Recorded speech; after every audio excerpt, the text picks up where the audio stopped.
মুআজ ইবনু জাবাল রাদিয়াল্লাহু তাআলা আনহু বলেন, এক সফরে আমি রসুলের সাথে ছিলাম। চলতে চলতে একদিন নবীর কাছাকাছি আমি পৌঁছে গেলাম। আমি নবীজিকে বললাম, আখবিরনি বিআমালিন ইউদখিলুনিল জান্নাহ ওয়া ইউবাইদুনি মিনান নার। ইয়া রাসূলুল্লাহ, এমন কিছু আমল আমাকে বলে দেন যে আমল আমাকে জান্নাতে নিয়ে যায়, জাহান্নাম থেকে দূরে রাখে।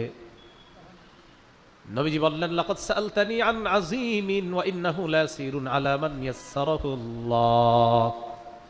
তুমি এমন একটা প্রশ্ন করছো যেই প্রশ্নটা অনেক কঠিন, তবে এই প্রশ্ন তার জন্য সহজ যার জন্য আল্লাহ সহজ করে দেয়। নবীজি বললেন, তা'বুদুল্লাহ লা তুশরিকু বিহি শাইআ। তুমি আল্লাহর ইবাদত করবা, শিরিক করবা না। 2 নাম্বার, ওয়া তুকিমুস সালাহ, নামাজ কায়েম করবা।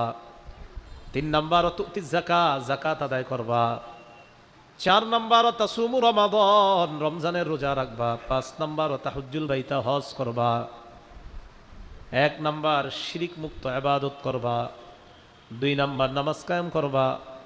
3 নাম্বার যাকাত দিবা। 4 নাম্বার রোজা রাখবা। 5 নাম্বার হজ আদায় করবা।